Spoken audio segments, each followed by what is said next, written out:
I'm hitting record now just in case we do get going here. Welcome, everyone. We're just waiting to get Dr. Kaku into the room here. Bear with us.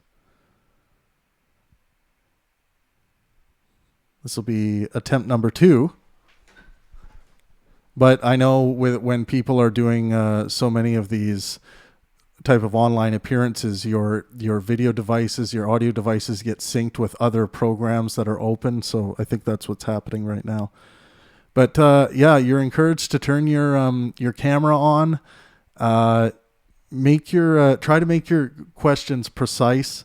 This isn't really a place to unload your whole doctoral thesis on us. So yeah, and have lots of questions ready. We're going to try and get through as many as possible here. And again, admins, if you can keep an eye on the text chats through this process, that would be great, because we might have people showing up late. I'm going to send Dr. Kaku's new account a message here.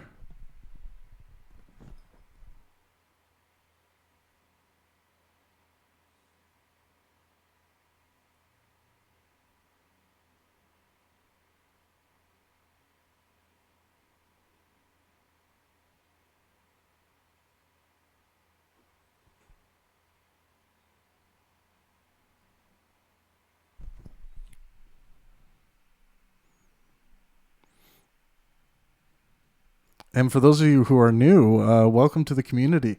We have daily conversations about science, art, and philosophy. So I hope you guys will engage in those. They are ran by our great admins, and I usually run one on Tuesday. But yeah, I encourage you to engage and share your ideas in all of the text tabs that we have available here. Any ideas are fair game here. The only rules are you must be engaging in good faith discourse, in helpful discourse, and no defamation is allowed. But you know, if you're not going to have a problem with those things, and one thing to keep in mind, that you will come into contact with people that likely have different ideas about of things than you have here, and that's one of the beautiful things about Pangburn, is it is a uniting force in this war of ideas, that where we want to bring people with competing ideas together.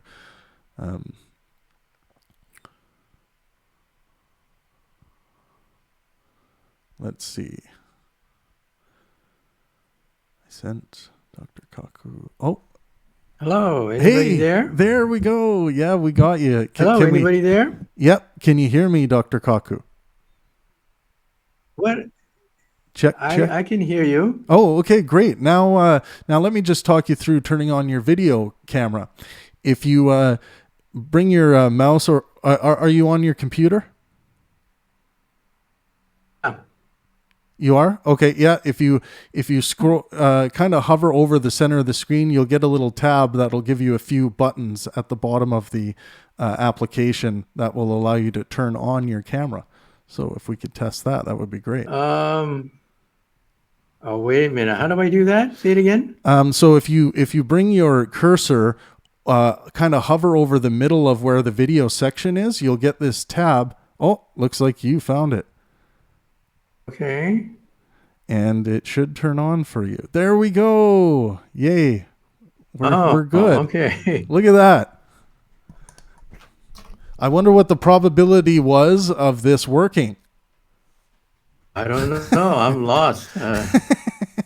Okay, well I kept getting error messages. Yeah. Error messages.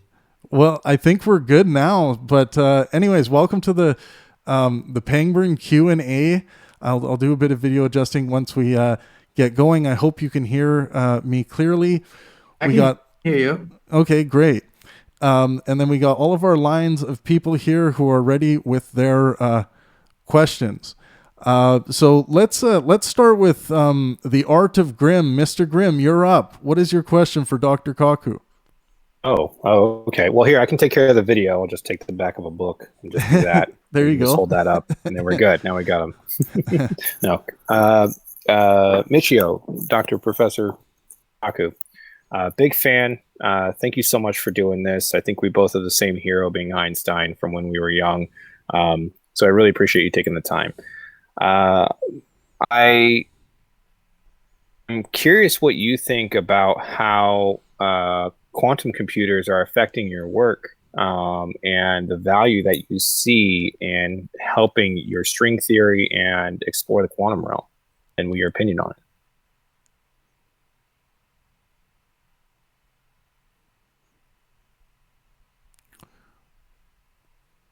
Were you able to hear that, Dr. Kaku? Check, I see him lighting up, but I don't. Oh. I can hear the question. Yeah. Oh, okay. No, I think what you mean by your question is why can't we use ordinary digital supercomputers to solve string theory? I think that's what you're getting at, right? Not quantum computers. Quantum computers are quite primitive. They can only be used for simple multiplication at the present time and factorizing numbers. So can you hear me? Hello? Yeah, Can you hear me? we can hear you. Yes. Yeah. Okay. So the reason why computers are not very useful for string theory is because string theory does not deal with numbers.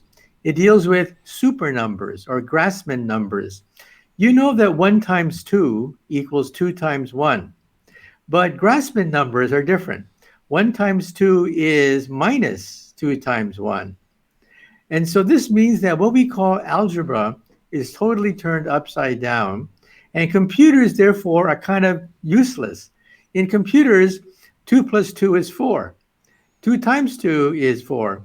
But when you start to deal with super numbers, 2 times 2 is 0. So we cannot use ordinary computers to calculate with string theory. Now, for protons, we use what they call lattice gauge theory. And then we do break up the proton into pieces, small little pieces, and we add them all up. That's been very successful. That's how we calculate the properties of protons, by using lattice gauge theory, by taking space-time as a lattice, approximating time and space as a screen.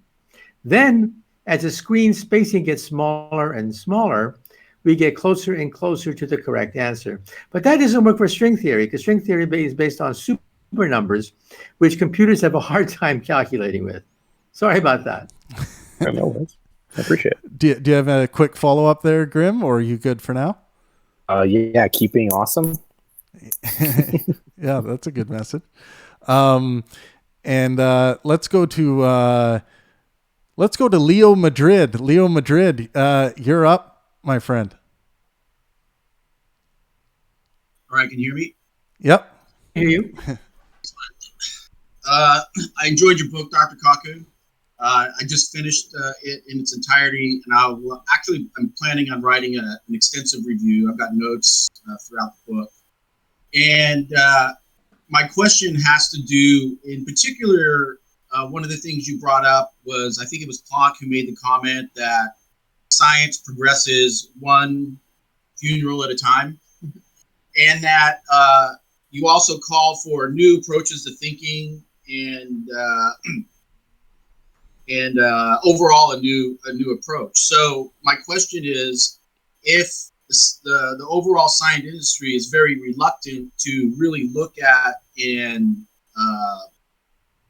analyze innovative new ideas from a different generation or a different perspective, how can we expect to get something as complex as a unified theory to actually manifest in today's world? And what can we do to address that issue? And the reason I bring that up is because behind me, I'm an inventor and a designer, and have a hybrid quantum computer that has just been used in a sandbox experiment with the X Prize, which actually works on the unification of quantum mechanics and relativity in the form of artificial intelligence.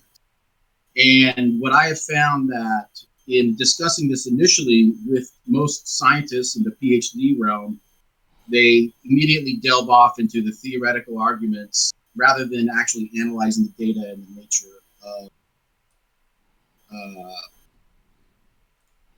invention and what we've actually accomplished. So my question is, Would you be willing to actually look at something like this, analyze it, you or your team, and if there's no fatal flaw, would you be a judge on a X Prize? You don't have to answer this now, just to consider it.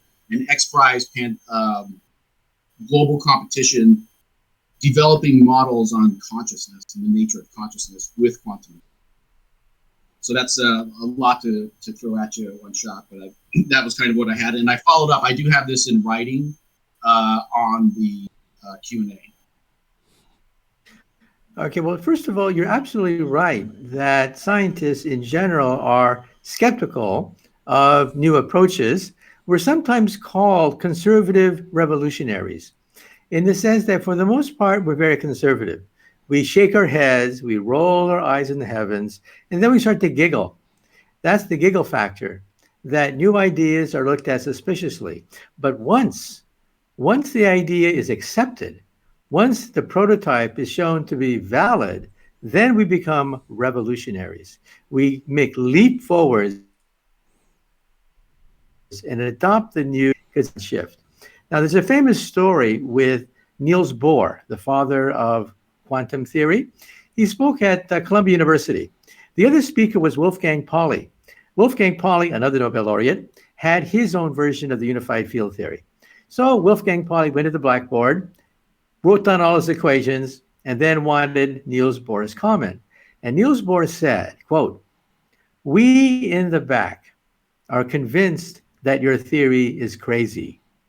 But what divides us is whether your theory is crazy enough."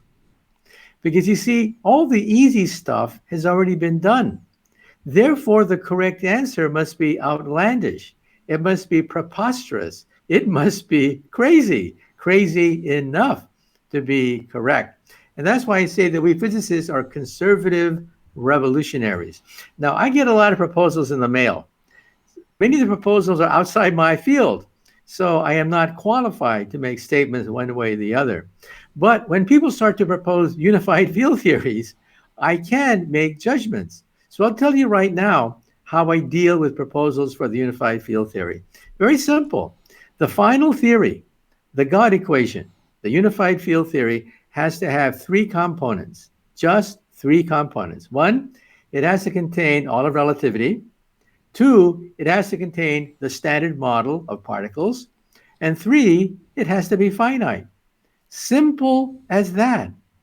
So one day, if anyone listening to my voice discovers the God equation and satisfies all three criterion, if you can do that, then I recommend the first thing you do is tell me first. And we'll split the Nobel Prize money together, you and me, okay? But remember, I am not an authority on engineering. I'm not an authority outside my field of theoretical physics. But in the realm of theoretical physics, I can immediately spot a fake. You have to have those three ingredients to qualify as a successor to Albert Einstein. Thanks for the question, Leo. Yeah. Let's go to Alexander, our in-house therapist. Alexander, you're on.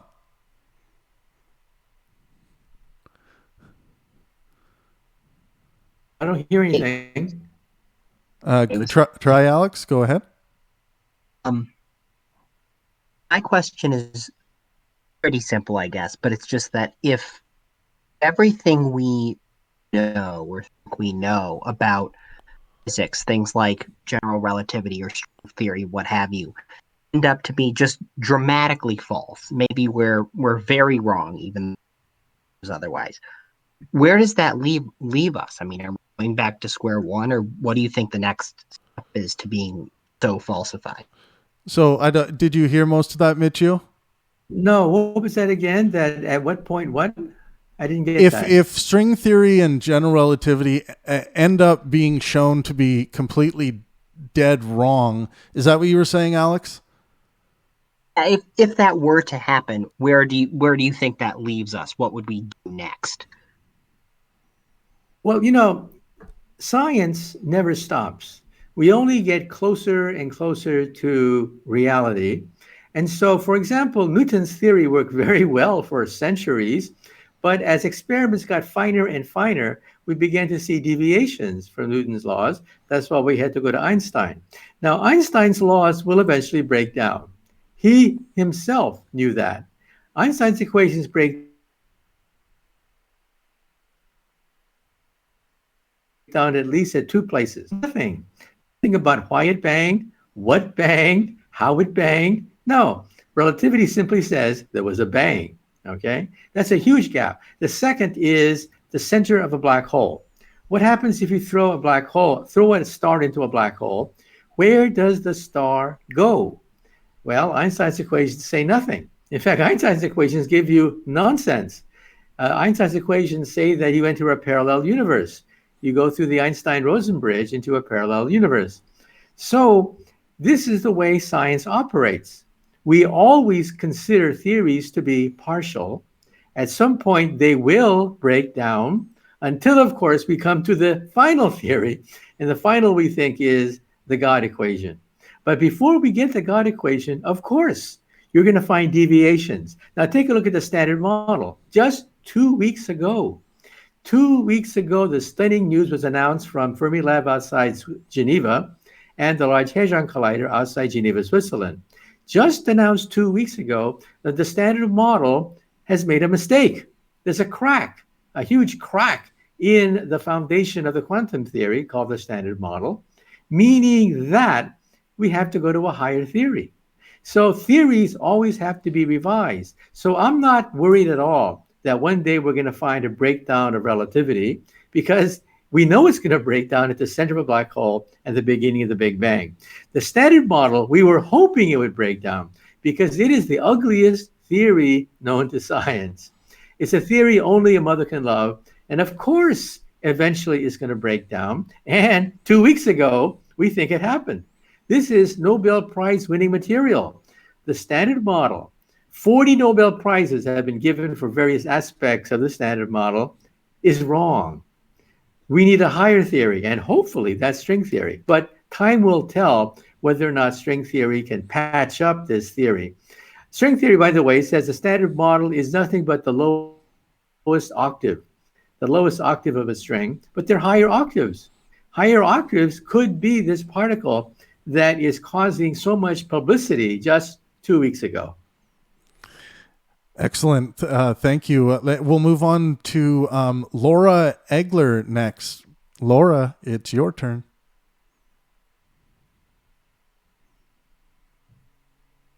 Has her microphone on mute, I think. Yeah, I think she has to unmute first. Okay, if Laura's not ready, we will go to Scott. You're up, Scott. Hi, Michio. How's it going?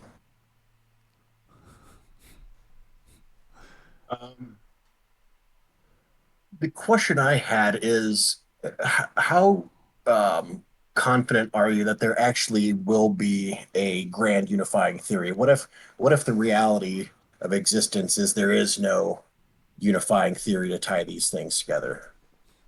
Is that even possible? Yeah, that's possible. There's something called the onion theory. The onion theory is that we're peeling off layer upon layer upon layer, and maybe the onion goes on forever. There's layer upon layer upon layer. However, right now on a sheet of paper, just one sheet of paper, you can write down all the fundamental laws of the physical universe. One line would be Einstein's relativity. Then 90% of that page would be this horrible mess called the Standard Model. But that's it. That's the theory of almost everything. Now, it didn't have to be that way. The universe could have been chaotic, messy, ugly, but there it is, the theory of almost everything on one sheet of paper. Why should it stop at one sheet of paper? We think we can get it down to 1 inch. Now, string theory can be written down in terms of a 1 inch equation. That equation is my equation. I'm the co-founder of string field theory, which rewrites all of string theory in terms of fields. The equation is just 1 inch long. And I reprint it in my book, The God Equation, in the appendix. However, that's not the final theory, because we have membranes now. Just when we thought we were closing in on the end, we find yet another layer, and that layer has membranes. In fact, we think the universe is a membrane, a solution of the equations. So the point is that it's possible it goes on forever. I don't think so, because already we can summarize all the known laws, everything from a black hole all the way to the Big Bang, into one sheet of paper. And why should it stop there? I think it goes all the way to 1 inch. And I think that's the God equation. Interesting. Let's try Laura again. Laura, do you have a question for Dr. Kaku? Just make sure you unmute if you do. Oh yeah, go ahead.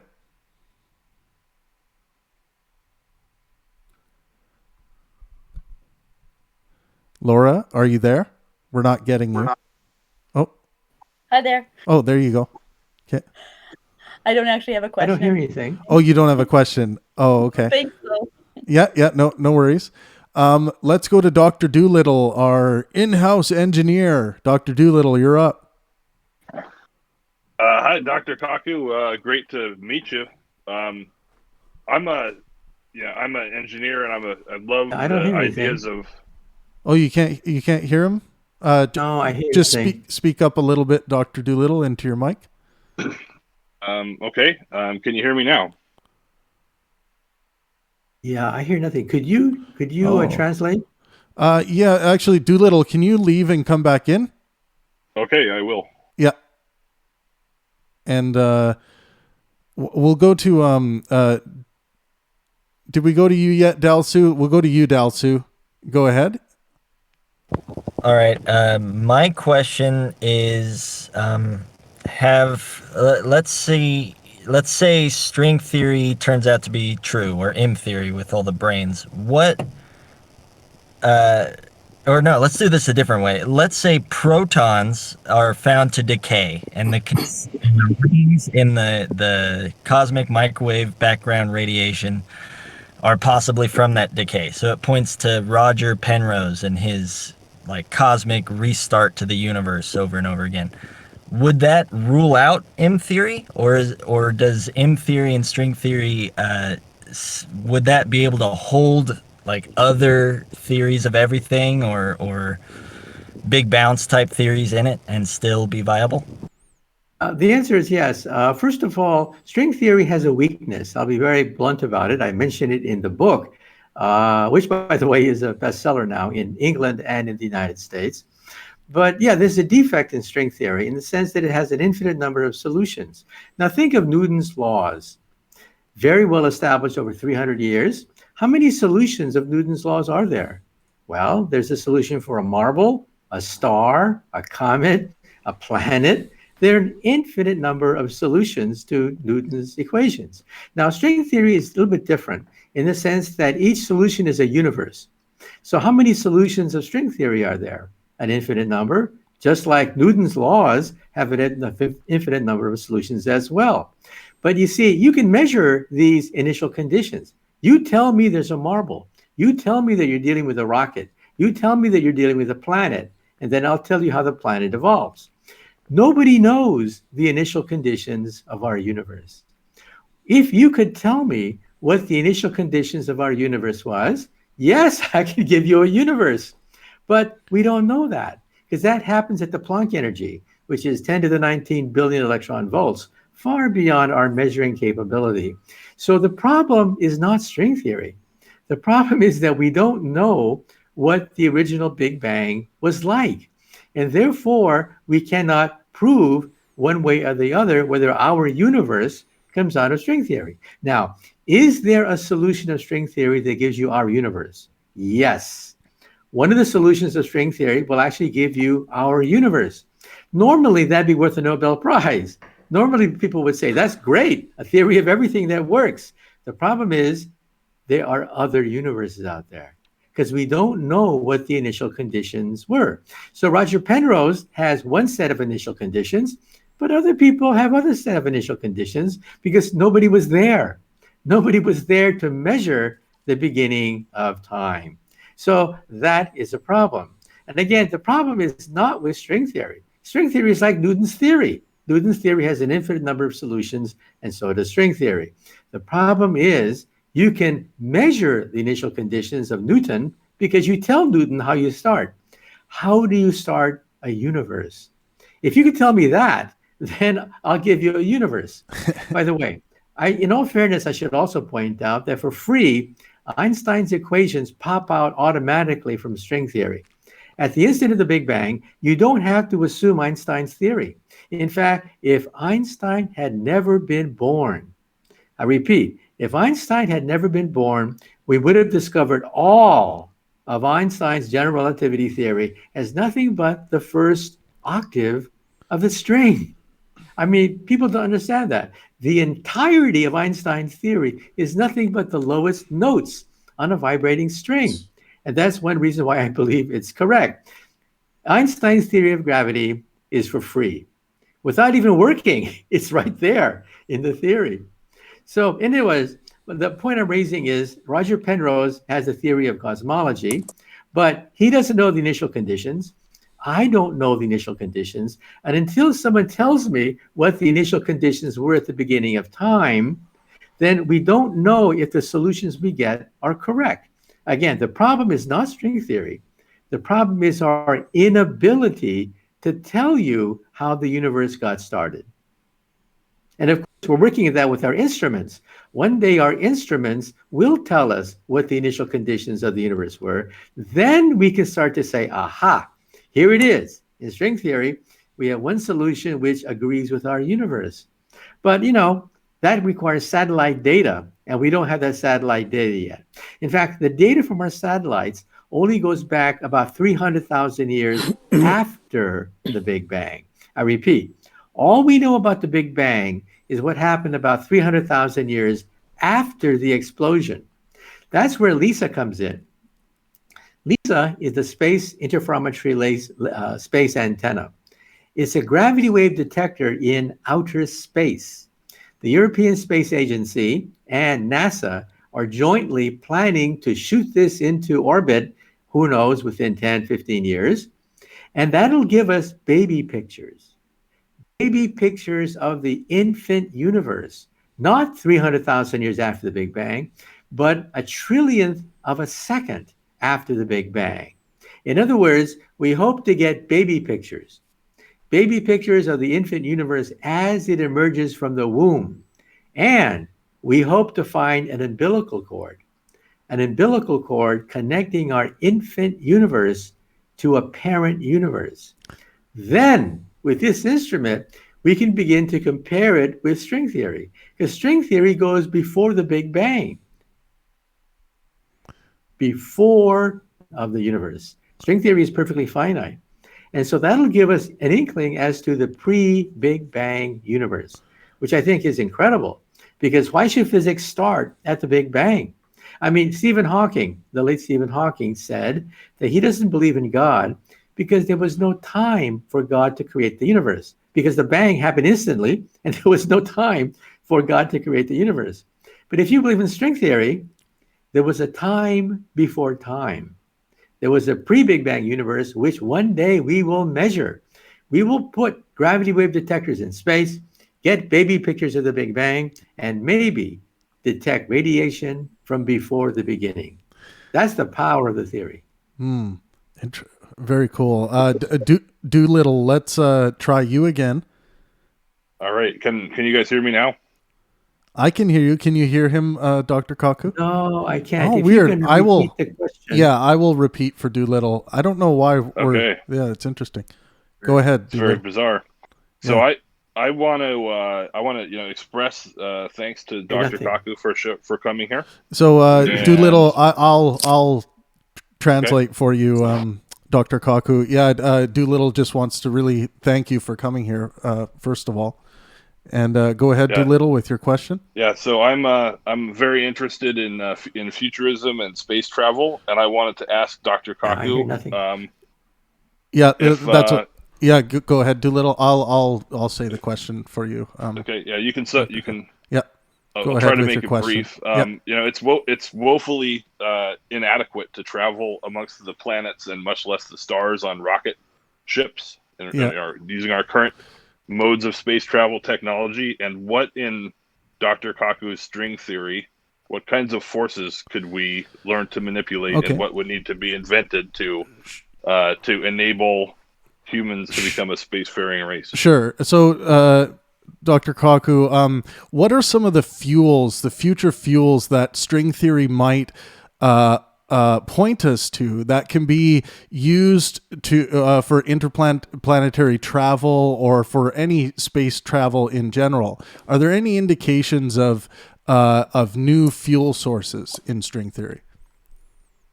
Well, the short answer is no. However, NASA had a study group called the 100-Year Starship. And it asked a very simple question. With the known laws of physics, in 100 years, can we build the first starship? Well, many proposals were given. In fact, I was asked to review some of these proposals. The strongest proposal actually came from Stephen Hawking and his colleagues. That was to shoot tiny satellites driven by laser beams, laser-guided chips to be flung in the direction of Alpha Centauri that would travel at about 20% the speed of light and reach Alpha Centauri in about 20 years. That was incredible. Doable technology with almost off-the-shelf technology to reach Alpha Centauri in about 20 years. Now, if you want the Enterprise, that of course requires a new fuel source other than a laser beam shooting a chip to 20% the speed of light. At that point, you're now talking general relativity. At that point, you are talking about harnessing the energy of a star. So this is not for us. You would have to be about a type 2 or maybe a type 3 civilization before we have the energy to do that. Really quick, a type 1 civilization has the energy of a planet. They can change the weather. They can control earthquakes, control volcanoes. A type 2 civilization controls the output of a star. They consume the entire energy of a star, like the Federation of Planets. Star Trek would be a type 2 civilization. And then there's type 3, galactic. They roam the galactic space lanes, like Star Wars. Star Wars would be a type 3 civilization, galactic.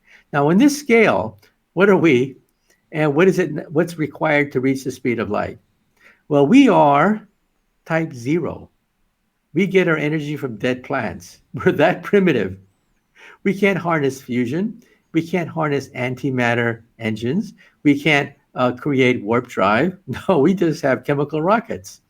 But we can dream. We're about 100 years from being type 1. Already you see the beginnings of that, by the way. What language will this planetary civilization speak?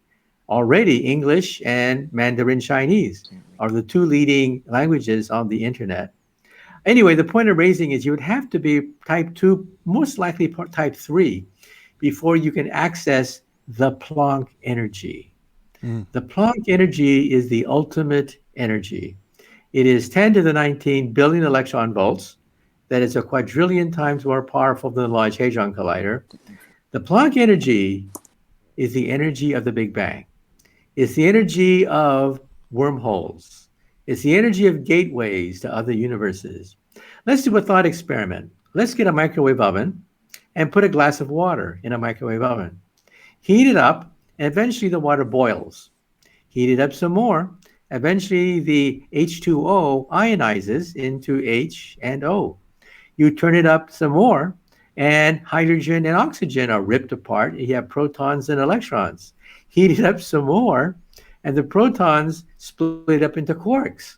Heat it up some more, and then space becomes unstable. You reach the Planck energy. At that point, bubbles form. You're boiling space. Space itself becomes unstable. What does it look like? Bubbles. Bubbles start to form in your microwave oven. Stephen Hawking called it space-time foam. He talked about small distances, but if I have the Planck energy in a microwave oven, I can see these bubbles. And what do these bubbles lead to? They are wormholes. They lead to another universe. So that's the point at which you could begin to talk about warp drive. If you could attain the Planck energy, then you can get a gateway to perhaps other universes, maybe even the past, okay? By the way, these wormholes were first proposed by Albert Einstein himself in 1935 with his student Nathan Rosen. These are called Einstein-Rosen bridges, bridges to another universe. And can you go faster than the speed of light? Well, yeah, you can go faster than the speed of light. So what's the catch? There's always a catch someplace. And that's what I talked about when I did the 100-year Starship proposal for NASA. The catch is, A, you have to have the energy of a star to drive this. We don't have that. We're only type 0. You got to be about type 3 before you can play with a star like that. Second, you have to have negative energy to stabilize it. This thing will blow up or collapse. You have to have negative energy to prevent it from collapsing. And we've never seen negative energy before. So those are the two main blocks to warp drive. But like I said, a type 3 civilization has enough energy to reach the Planck energy. You just get a slide rule, do the calculation. By the time you're type 3, you can access 10 to the 19 billion electron volts. That is the Planck energy. That is the energy of the Big Bang. That's the energy at which space becomes unstable. Very cool. Nivik, you're up. What question you got, Nivik? Hello. I'm curious about time and if it's about perception and where. Yeah, I can't hear. Oh, so Nivik's question is: Can you, Travis? Can you connect my sound to yours and it go through you? Are you hearing that, Dr. Kaku? No, I hear nothing. Nivik, I'll just translate. So you quickly let me know what your question is, Nivik, and then I will tell I'll ask Dr. Kaku. I was wondering if time is about perception, because is time about perception? Yeah. People experience time differently, where there could be some people that live in the past many and aspects, depending upon who looks at it. When an artist looks at time, or when a psychologist looks at time, they look at perception. They look at how Homo sapiens view time. When an anthropologist looks at time, they look at how other animals view the question of the passing of time. But a physicist looks at time in a different way. Physicists look at the concept of change. Things change. How do you measure change? You measure change with time. So to a physicist, time is nothing but a measurement of change. Change is the physics. Time is a human quality that we use to measure change. So time has to be looked at as nothing but a measurement of change. And because it's a measurement, you can use mathematics to unravel its properties. And this is where Einstein comes in. And then Einstein shows that space and time are unified as one whole, so that space can turn into time and time can turn into space. Now, some people say that time doesn't exist.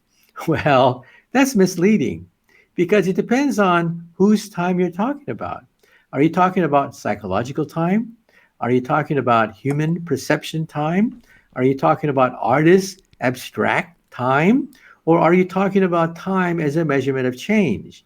Time as a measurement of change obviously exists, because otherwise we wouldn't change. Otherwise we'd be frozen. So for those people who say that time doesn't exist, they're being sloppy with the English language. What they're trying to say is that maybe the perception of time is not quite cranked up to be what we think it is. But time itself is nothing but a measurement of change. Obviously it exists, otherwise we couldn't discuss it. Doctor, one more thing. Yeah, Nivik, go ahead. I was wondering, like, if you use a telescope and you look out into the universe with a telescope. I'll translate. Go ahead, Nivik. If you use a telescope and look out into the universe with a telescope, are you experiencing both the past and present? So Nivik's question and what has happened. Nivik's question is: if you take a telescope and you look out into space, are you experiencing the past and the future? The past and the future simultaneously of what has happened and what will happen? No, you're only experiencing the past, because light has a finite velocity. If light were instantaneous, which is what Newton thought, If light were instantaneous, then of course the present is everywhere throughout the universe. So let's say the sun disappears right now. Right now, let's say the sun disappears. It would take 8 minutes for you to be aware of the fact that the sun just disappeared, because that's what it takes for a light beam to go from the sun to the earth. So you're peering into the past. So the night sky is a time machine. When you look at the constellations, for example, the constellations are on the order of a few hundred light years away.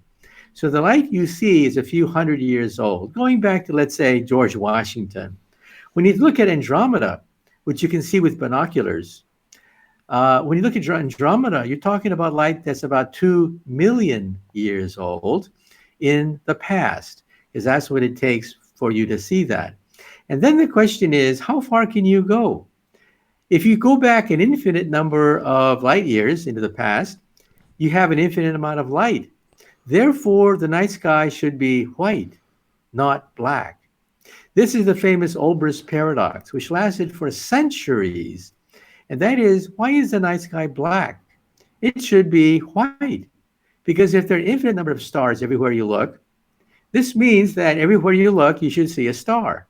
Therefore, your eye should have an infinite number of light coming at you from an infinite number of stars in an infinite universe. In other words, you should be blind. Your eyes should melt. But our eyes don't melt. We're not blind. The night sky is dark. Now, who figured it out? This paradox lasted for centuries, Obers Paradox. The guy who finally figured it out was, believe it or not, Edgar Allan Poe, the mystery writer. Edgar Allan Poe, just before he died, dictated a book where he laid out the solution to Obers Paradox. He was an amateur astronomer. He was aware of Obers Paradox. In an infinite universe, the night sky is always white. His idea was very simple. The universe had a beginning. That's the solution. Isn't that amazing? That just by thinking about it in the shower, just by thinking about it, you can answer one of the great philosophical questions of the ages. The universe had a beginning because you're looking at the past. After a certain point, you go so far in the past, you're looking at the beginning. There's nothing before the beginning. Therefore, light stops. Therefore, the night sky is black. It's amazing. Here's this mystery writer, after centuries of puzzlement, figured it out. You're looking at a time machine, but time stops in some sense at the Big Bang. Very, very cool. Laura, did you have a question for Dr. Kaku? Just checking in to see if you have a question now. Maybe you don't. Scott, it looks like you wanted to get in. Oh no, I was just making comments of agreement with what Dr. Kaku was saying about time. I just Can I follow? getting into the convo. Yeah, cool. Can I follow with another question? Well, we'll go to the Art of Grim. Grim, you're up. We have Dr. Kaku for another 15 minutes, so try to be quick with your questions. Yeah, go ahead, Grim. This is actually like one of my first physics books. I know how old this probably looks to you. In the 1990s. It was such a good one. That was fun. How important was it that Buddhism played an important role in your youth growing up and where you're at now? Who is that again? Who? Buddhism. How important was Buddhism and things like that? Well, my parents were Buddhists, and in Buddhism, there is no beginning, no end. There's only nirvana. Well, when I was young, my parents put me in Sunday school as a Presbyterian. So as a child, I learned about the Presbyterian theory of Genesis, that the universe had a beginning. So there are two diametrically opposed points of view. Nirvana with no beginning or end, and Genesis with a very definite beginning. How do you resolve that? Well, Einstein says that our universe is a bubble. We live on the skin of the bubble, and the bubble is expanding. That's called the Big Bang Theory. But string theory says there are other bubbles out there. There's a multiverse of universes because there's more than one solution.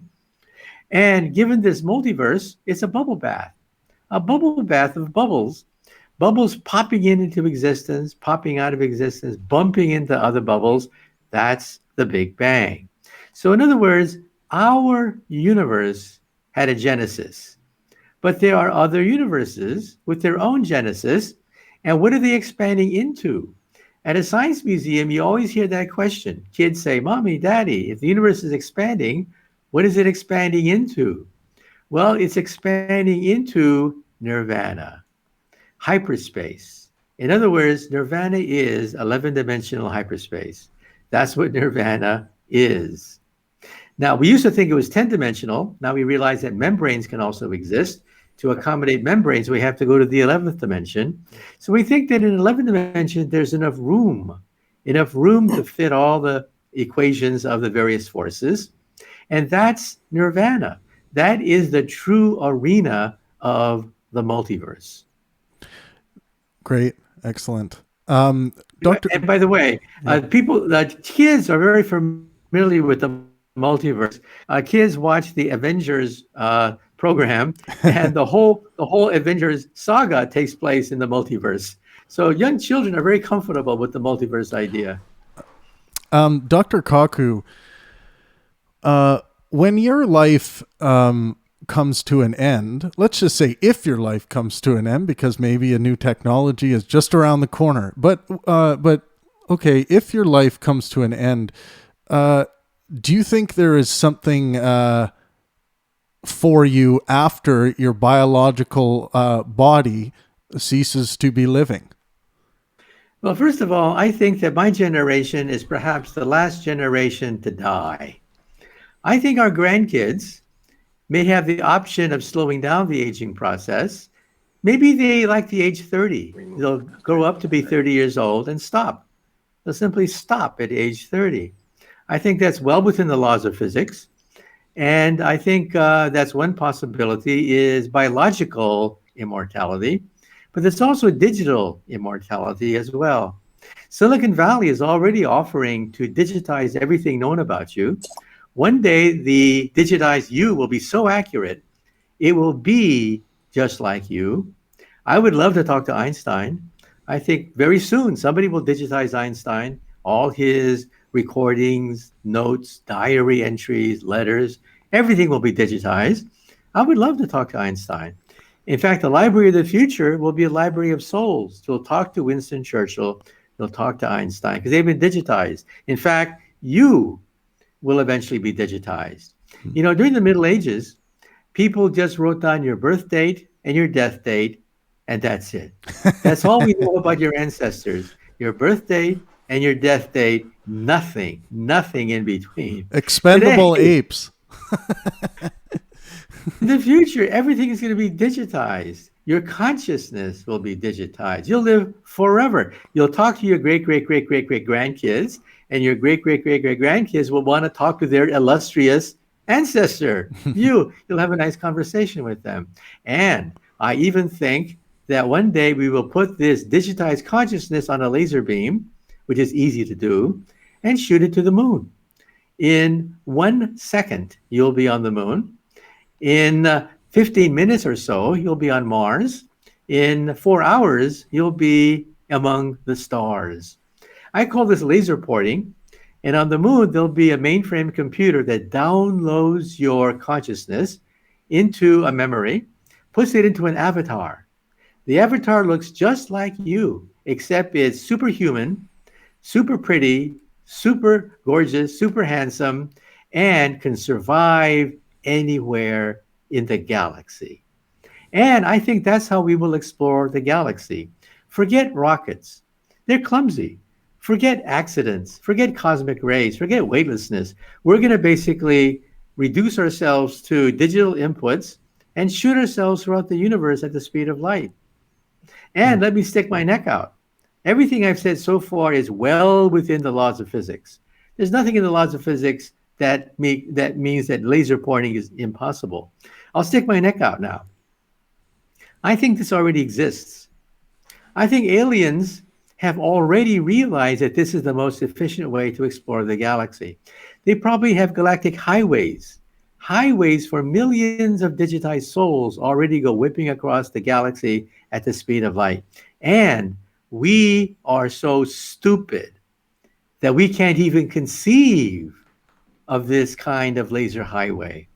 We don't look for it. We can't even conceive of it. What do? We listen to radio. For God's sake, radio. Aliens don't use radio. Give me a break. But that's all we do with the SETI project. We try to listen for radio conversations between aliens. Right. That's like trying to analyze civilizations by looking at sign language with smoke. Anyway, the point I'm raising is the aliens out there are a lot smarter than we think they are. They probably already are zipping across the galaxy at the speed of light. Right. Okay. That was mind blowing. Go ahead, Dal.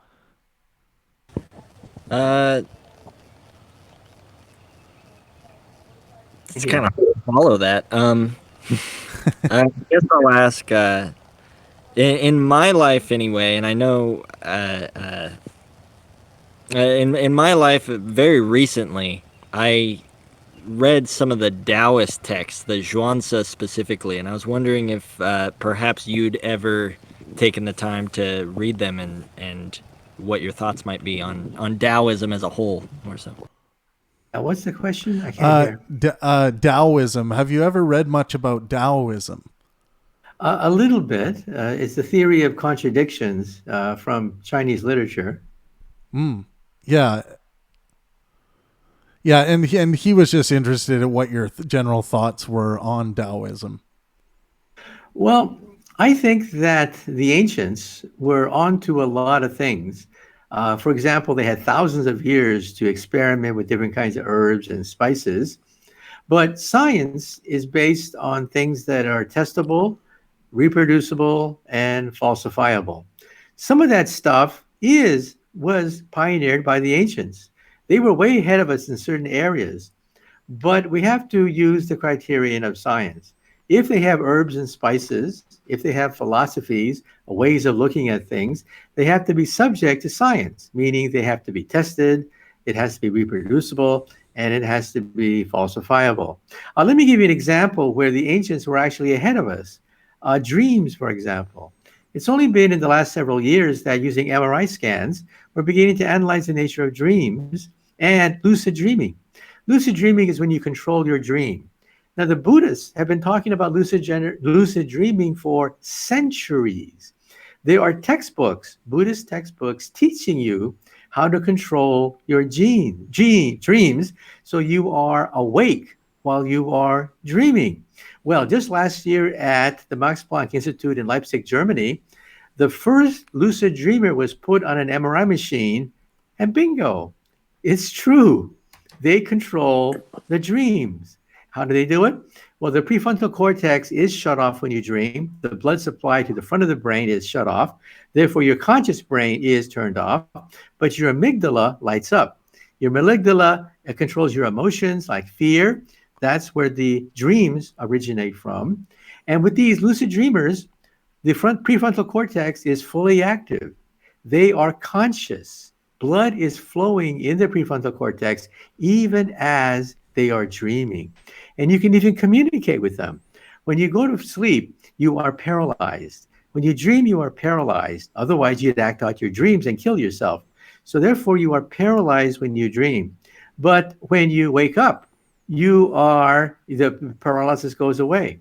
So with these lucid dreamers, you can train them to squeeze your hand, like pulse your hands, and like Morse code, you can actually communicate with somebody who's dreaming.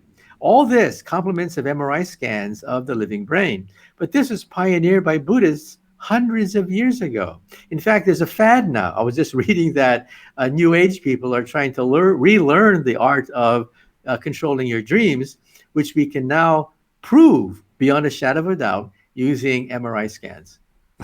Interesting. Leo Madrid, do you have another quick question for Dr. Kaku?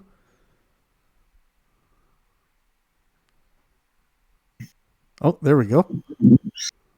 I hadn't really jumped on it, but I would say in your book, what do you think would be the area for new young physicists to jump into head first? Oh, there's so many areas that a young physicist can jump into. One of the hottest areas, for example, is nanotechnology. For example, Moore's law, which is the foundation of the world economy, is slowing down. Computer power is not doubling every 18 months anymore. It's slowing down. In fact, it will eventually collapse. Silicon Valley could eventually become a rust belt with outdated old technology.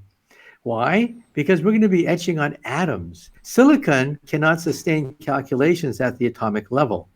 Therefore, the age of silicon will come to a close, and everyone's desperately trying to create computers for the post-silicon era. New kinds of semiconductors, optical computers, laser computers, and also quantum computers and atomic computers. These are some of the hot areas where a young person could really make a name for himself because we're in uncharted territory. So that's one area. And then, of course, in astronomy, I mean, we're just beginning to photograph black holes.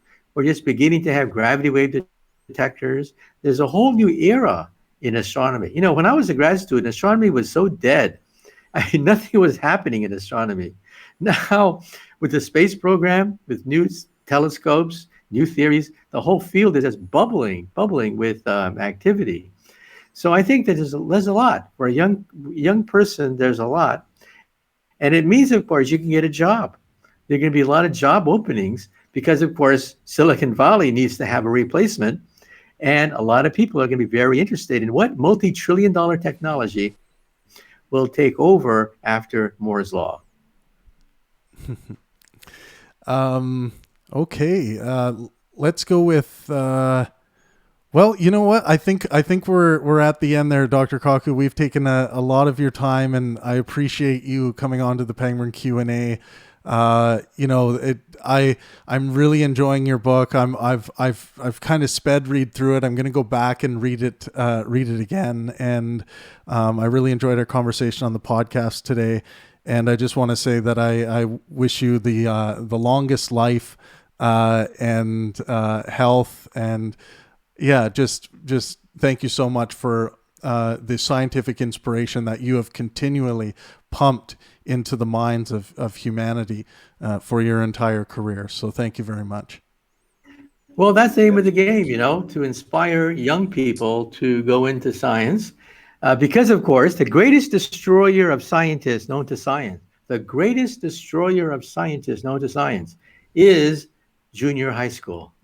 That's when we lose millions of young budding scientists because they make science so boring, so irrelevant, so stupid. That's why junior high school is like a graveyard for scientists. Yeah. Well, I do have to say, in junior high, they used to show your videos to us, and that was the first time I was ever exposed to it. I thought that was, fantastic. Oh, okay. Well, there's some hope. Yeah. There's a lot of hope. Some of it's in this room here. So, all right. Thank you very much, Dr. Kaku. Yay. Yeah. Thank you so much. Thank you. Right. Okay. Yeah. Have a good night. All right, guys, we will transition into the after party here, and we'll jump up into the other channel. Let's jump into Center for Ideological Disease Control. So meet us there for the after show.